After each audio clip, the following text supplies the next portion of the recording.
Hello friends, पूजा सामान physics class में आप सभी का स्वागत है। कल मैंने करंट डेंसिटी के बारे में पढ़ाया था। आज मैं कंडक्टेंस एंड कंडक्टिविटी के बारे में पढ़ाऊंगी। कंडक्टेंस और कंडक्टिविटी कैसे रेजिस्टेंस और रेजिस्टिविटी पे डिपेंड करते हैं, इसके बारे में भी ड्राइव करूंगी। कंडक्टेंस ये क्या होता है? जैसे हमने क्या पढ़ा था, रेजिस्टेंस पढ़ा था ना। रेजिस्टेंस हमने रेजिस्टेंस के बारे में पढ़ा था। रेजिस्टेंस क्या करता था? चार्ज को फ्लो होने से रोकता था। ये क्या करता है? चार्ज का क्या करता था? ये ओपोज करता था। रेजिस्टेंस क्या होता है? चार्ज का ओपोज करता था। ऐसे ही जो कंडक्टेंस होता है वो क्या करता है? चार्ज को फ्लो करता है। ये क्या करता है? जो कंडक्टेंस और रेजिस्टेंस होते हैं क्या होते हैं? एक दूसरे के इनवर्सली प्रोपोर्शनल होते हैं। ये कंडक्टेंस है, ये रेजिस्टेंस है। अब हमें सबसे पहले तो ये पता होना चाहिए कंडक्टेंस और रेजिस्टेंस को किसने ड्राइव किया, कौन से साइंटिस्ट ने इन दोनों के बारे में बताया था। जो कंडक्टेंस को जिसने डिस्कवर किया था ना, जिसने डिस्कवर किया था वो क्या था? स्टीफन ग्रे था। इसने क्या किया था? कंडक्टेंस के बारे में बताया था और कंडक्टिविटी के बारे में बताया था। जो स्टीफन ग्रे था ये क्या था? एक साइंटिस्ट था। इसे ही जो स्टीफन ग्रे था इसे ही इलेक्ट्रिसिटी ऑफ फादर कहा जाता है। फादर का इलेक्ट्रिसिटी स्टीफन ग्रे को ही कहा जाता है। ठीक है, इसने इलेक्ट्रिसिटी को बहुत अच्छे से ड्राइव किया था। अब ये क्या है? रेजिस्टेंस के बारे में बता रहे थे। रेजिस्टेंस के बारे में उस दिन भी हमने बताया था। जो इसको डिस्कवर किया था वो साइंटिस्ट था। रेजिस्टेंस को डिस्कवर किया था वो क्या था? जॉर्ज सिमन ओम। इसको क्या, जॉर्ज सिमन ओम ने क्या किया था? रेजिस्टेंस के बारे में बताया था। जॉर्ज सिमन ओम के नाम पे ही रेजिस्टेंस की यूनिट डिस्क्राइब हुई थी। ठीक है, अब हमें क्या पता है? जो कंडक्टेंस होता है, कंडक्टेंस एक्चुअल में होता क्या है? ये क्या करता है? कंडक्टेंस इसके नाम से ही हमें पता चल रहा है। ये क्या करता है? चार्ज को कंडक्ट करता है। चार्ज को क्या करता है? ये कंडक्ट करता है। मतलब जैसे क्या ले लिया, ये हमने कोई भी कंडक्टर ले लिया। हमने क्या किया था? अप्लाइड पोटेंशियल डिफरेंस को अप्लाई किया था। ये पॉजिटिव चार्ज था, ये नेगेटिव। इलेक्ट्रॉन्स क्या थे? ऐसे मूव कर रहे थे। और यहाँ पे क्या था? जो इलेक्ट्रिक फील्ड अप्लाई कर रखा था और जो करंट है वो क्या था? पॉजिटिव से नेगेटिव डायरेक्शन में मूव कर रहा था। अब कंडक्टेंस का मतलब होता है जो ये हमने कंडक्टर लिया था, इसमें से कितना चार्ज फ्लो हो रहा है। मतलब इस कंडक्टर में से जब हम अप्लाइड फील्ड लगाते हैं उस टाइम पे कितना चार्ज फ्लो हो रहा है। वही क्या होता है? कंडक्टेंस और कंडक्टिविटी के बारे में बताते हैं। ठीक है, चार्ज को कोई भी कंडक्टर अपने में से कितना चार्ज फ्लो कर रहा है, ये क्या होता है? कंडक्टेंस होता है। अब हमें क्या पता है? जो कंडक्टेंस को जिससे हम डिनोट करते हैं वो किससे डिनोट किया जाता है? इट इज डिनोटेड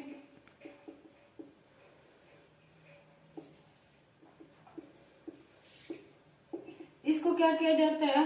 जी से डिनोट किया जाता है। जी से डिनोट करेंगे तो यहां से हम क्या कह सकते हैं? अगर हम ये देखें कि एग्जाम के पॉइंट ऑफ व्यू से देखें तो कंडक्टेंस को हम कैसे लिख सकते हैं?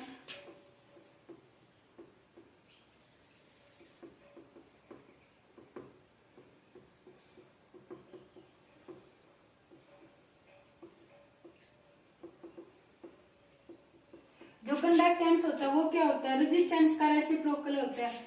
कंडक्टेंस का मतलब वो अपने में से कितना चार्ज फ्लो करवा रहा है। रेजिस्टेंस का मतलब है जो कंडक्टर में चार्ज फ्लो कर रहा है वो कितना रोक पाता है उसको, मतलब चार्ज का कितना अपोज करके पाता है, वो क्या होता है? रेजिस्टेंस होता है। मतलब ये क्या था? कंडक्टेंस था। ये क्या होता है? रेजिस्टेंस का इनवर्सली प्रोपोर्शनल होता है। ये क्या है? इसका मैथमेटिकली फॉर्मूला है। जैसे जितना ज्यादा क्या होगा? रेजिस्टेंस होगा, उतना ही कम क्या होगा? कंडक्टेंस होगी। यहां से हम क्या कह सकते हैं?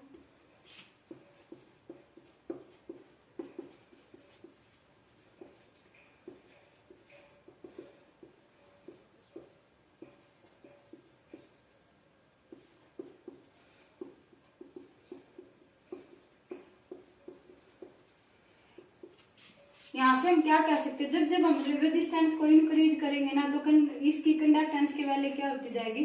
कम होती जाएगी। ऐसे ही हम क्या कह सकते हैं, जो कंडक्टेंस होता है ये हो गया। अब हमें क्या पता है, हमें ये पता है कि जो रेजिस्टेंस होता है, अगर हम लेंथ और एरिया के अकॉर्डिंग देखें तो रेजिस्टेंस हमने उस दिन पढ़ा था, रेजिस्टेंस किसके इक्वल होता है, रो एल बाय ए। रो क्या था, रेजिस्टिविटी के बारे में, रेजिस्टिविटी है, ये क्या है, लेंथ, किसकी लेंथ है, जो हमने कंडक्टर लेके चले थे इसकी लेंथ है। एरिया किसका, इसी कंडक्टर का एरिया है। अगर हम यहां से देखें तो आर की वैल्यू क्या आ जाएगी, आर की वैल्यू आ गई। अगर हम इसमें पुट करेंगे तो क्या हो जाएगा, जी की वैल्यू,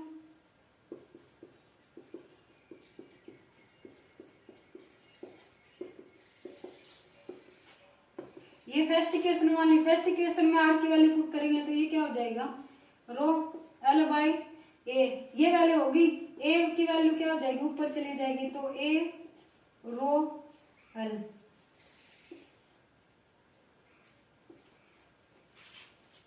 ये रो हो गया, ये एल हो गया, ये क्या हो गया, इसका सेकंड डेरिवेशन आ गया। मतलब सबसे पहले हमने क्या क्या, कोई भी कंडक्टर लिया, उसमें से क्या क्या रेजिस्टेंस, उसमें से क्या पोटेंशियल डिफरेंस को अप्लाई किया। पोटेंशियल डिफरेंस को अप्लाई करने के बाद क्या, सारे इलेक्ट्रॉन्स क्या होंगे, नेगेटिव से पॉजिटिव मूव करेंगे। लेकिन जो ये लेके अप्लाइड इलेक्ट्रिक फील्ड होगा वो क्या करेगा, जो करंट फ्लो करेगा वो पॉजिटिव से नेगेटिव करेगा। हमें क्या पता है, जो कंडक्टेंस होता है वो रेजिस्टेंस का क्या होता है, रेसिप्रोकल होता है, मतलब इनवर्सली प्रोपोर्शनल कह सकते हैं। हम ये कह सकते हैं जो कंडक्टेंस होता है वो क्या होता है, इनवर्सली प्रोपोर्शनल किसका होता है, रेजिस्टेंस का क्या होता है, इनवर्सली प्रोपोर्शनल होता है। कंडक्टेंस को हम जी से डिनोट करते हैं। जब क्या करें, रेजिस्टेंस को इंक्रीज करता जाए। अब हमें ये पता, जितना ज्यादा हम रेजिस्टेंस को इंक्रीज करेंगे उतना क्या हो जाएगा, करंट कम होता जाएगा। मतलब हम ये कह सकते हैं रेजिस्टेंस इंक्रीज करने के बाद कंडक्टेंस क्या हो जाएगा, कम होता जाएगा। हमें क्या पता है, जो रेजिस्टेंस किसके इक्वल होता है, रो एल बाई ए के भी इक्वल होता है। रेजिस्टेंस हमें ये भी पता है। तो अगर हम आर की वैल्यू किस में कर दे, जी में पुट कर दे, तो यहाँ से जी की वैल्यू क्या हो जाएगी, 1 रो एल बाई ए। मतलब इस रिलेशन से हम क्या कह सकते हैं,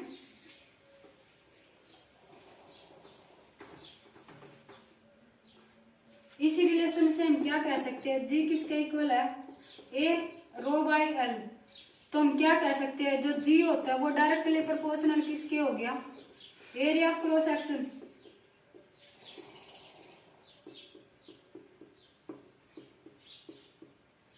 जी क्या हो गया, डायरेक्टली प्रोपोर्शनल हो गया एरिया ऑफ क्रॉस सेक्शन के। एरिया ऑफ क्रॉस सेक्शन मतलब जो हमने कंडक्टर लेके चले थे, ये कंडक्टर लेके चले थे ना, इसकी एल क्या थी, लेंथ थी, जो इसका एरिया था वो कितना है, ए एरिया है। तो यहाँ से जी किसके डायरेक्टली प्रोपोर्शनल आ गया, एरिया के। जितना ज्यादा एरिया होगा उतना ही क्या हो जाएगा, कंडक्टेंस बढ़ता जाएगा। सेकंड केस इसी में क्या कह सकते हैं, जो जी होता है वो इनवर्सली प्रोपोर्शनल किसके होता है, लेंथ के। ये क्या है, ये लेंथ है, किसकी लेंथ है। अब ये कह रहा है, ये क्या है, लेंथ के इनवर्सली प्रोपोर्शनल होते हैं। अगर हम यहाँ से लेंथ की वैल्यू इंक्रीज करते गए और इंक्रीज करते गए तो क्या हो जाएगा, कंडक्टेंस की वैल्यू ऑटोमेटिक क्या होती जाएगी, डिक्रीज होती जाएगी। ठीक है। अब इसी से हम एक रिलेशन और बता सकते हैं। हमें क्या पता है, वी नो दैट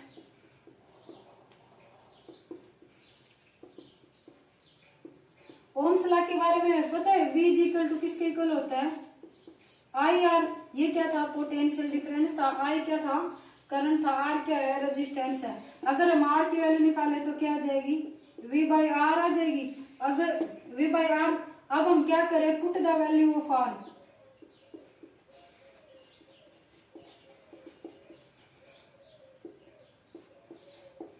आर की वैल्यू वहां पुट करेंगे तो जी किसके इक्वल हो जाएगा, 1 V बाई आई। आई ऊपर चला जाएगा तो आई बाई V। मतलब जी की वैल्यू किसके इक्वल हो जाएगी, आई बाई V के इक्वल हो जाएगी। ये क्या हो गया, तीन रिलेशन आ गए। सबसे इसमें यहाँ तक पता चल गया, ये क्या होता है, एरिया के डायरेक्टली प्रोपोर्शनल होता है, लेंथ के क्या होता है, इनवर्सली प्रोपोर्शनल होता है। हमें क्या पता है, ओम्स लॉ क्या होता है, V equal to I R. ये हमने पिछले लेक्चर में पढ़ा था। V अपॉन आई करेंगे तो यहाँ से आर की वैल्यू आएगी। अगर आर की वैल्यू इस कंडक्टेंस में पुट कर दे तो यहाँ से कंडक्टेंस का रिलेशन किसके साथ आ गया, करंट, और किसके साथ आ गया, वोल्टेज के साथ आ गया। अब हम इस रिलेशन से क्या कह सकते हैं, इसी रिलेशन से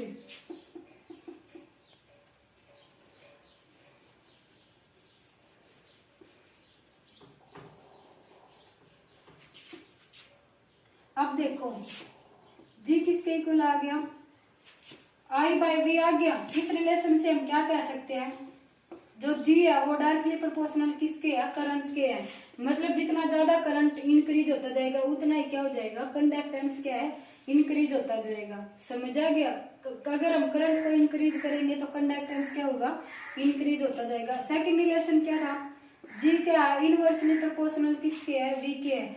इनवर्सली प्रोपोर्शनल का मतलब जैसे ये जो हमने पोटेंशियल डिफरेंस को अप्लाई किया था, ये वाला, अगर हम पोटेंशियल जितना कम पोटेंशियल डिफरेंस को अप्लाई करेंगे उतना ज्यादा करंट फ्लो होगा। मतलब इसको अगर इंक्रीज कर दिया तो कंडक्टेंस की वैल्यू क्या हो जाएगी, डिक्रीज हो जाएगी।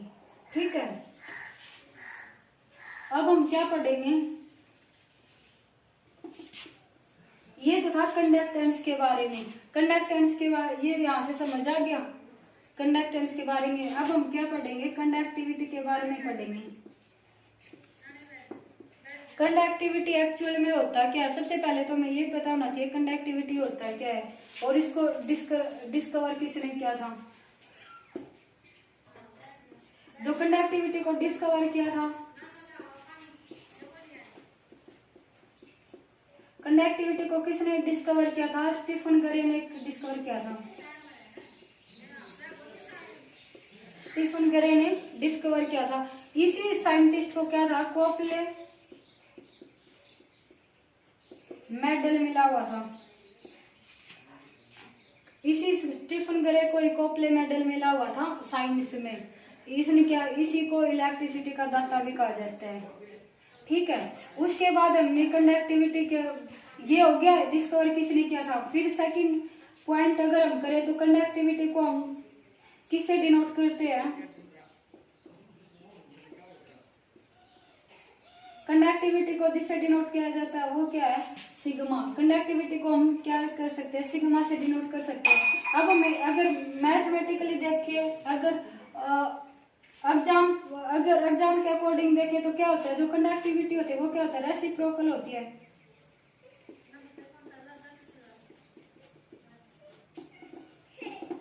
कंडक्टिविटी इज द रेसिप्रोकल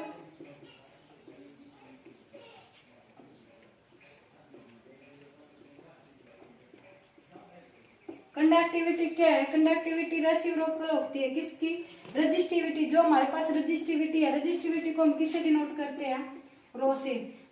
जो रजिस्टिविटी होती है उसकी क्या होती है, रेसिप्रोकल होती है। अगर हम कंडक्टिविटी को अगर मतलब ऐसे देखिए, कंडक्टिविटी एक्चुअल में होती क्या है, ये देखिए कंडक्टिविटी का तो क्या होती है कंडक्टिविटी, ये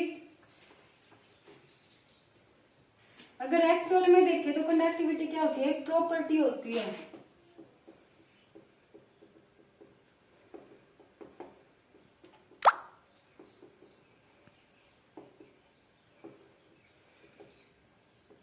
कंडक्टिविटी क्या होती है, किसी भी मटेरियल की क्या होती है, एक प्रॉपर्टी होती है।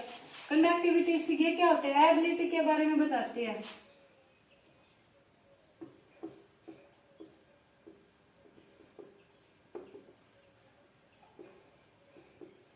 अबाउट द एबिलिटी,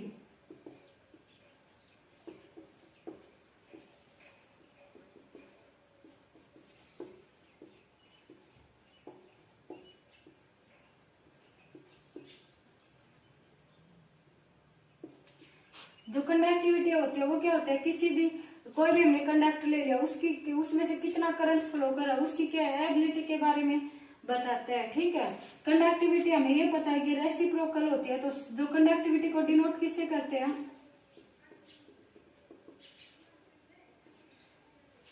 किससे डिनोट किया जाता है, सिग्मा से। ये क्या होता है, रेसिप्रोकल होती है, किसकी होती है, रजिस्टिविटी। जो कंडक्टिविटी है वो क्या है, रेसिप्रोकल किसकी है, रजिस्टिविटी की क्या है, रेसिप्रोकल है। ठीक है, यहां तक समझ आ गया। हमें नॉर्मली क्या पता था, जो डिस्कवर करने वाला साइंटिस्ट था वो क्या था, स्टीफन गरे साइंटिस्ट था। स्टीफन गरे को क्या था, कोपले मेडल मिला हुआ था। ठीक है, उसके बाद क्या था, जो कंडक्टिविटी होती है उसको हम सिग्मा से डिनोट कर सकते हैं। और अगर हम एग्जाम के थ्रू देखें, जो कंडक्टिविटी होती है वो क्या होती है, रेसिप्रोकल किसका होती है, रजिस्टिविटी का रेसिप्रोकल होती है। जो कंडक्टिविटी होती है वो प्रॉपर्टी होती है मटेरियल की। अगर हम एक्चुअल में ही देखें कंडक्टिविटी होती क्या है, तो क्या होती है, एक प्रॉपर्टी होती है किसी भी मटेरियल की, जो हमें जो उसकी एबिलिटी के बाद कोई भी कंडक्टर हमने ये कंडक्टर लेके चले, ये कंडक्टर लेके चले, इसकी क्या करेगी ये एबिलिटी के बारे में बताएगी, उस कंडक्टर की एबिलिटी के बारे में बताएगी कि इसमें से इस कंडक्टर में से कितना करंट फ्लो हो रहा है। ठीक है, हमें ये पता है जो रो होता है एम एन इसके टाउ के इक्वल होता है, ये हमने पिछले लेक्चर में ही पढ़ा था। ये क्या था, मास ऑफ इलेक्ट्रॉन, ये क्या था, number of electron per unit volume, N ये क्या था, चार्ज ऑफ इलेक्ट्रॉन था, ये क्या था, टाउ। टाउ क्या होता है, रिलैक्सेशन टाइम होता है, जो क्या होता है कोई भी दो एटम मॉलिक्यूल के बीच में क्या होता है, कोलिजन होता है, जो सक्सेसिव कोलिजन होता है उस टाइम पे जो एवरेज टाइम होता है उसको क्या कहते हैं, रिलैक्सेशन टाइम कहते हैं। ठीक है, अगर हमें इसकी वैल्यू इसमें पुट करें, ये फर्स्ट इक्वेशन है, put the value of rho in equation first, अगर फर्स्ट इक्वेशन में पुट करें तो यहाँ से रो की वैल्यू क्या आ जाए,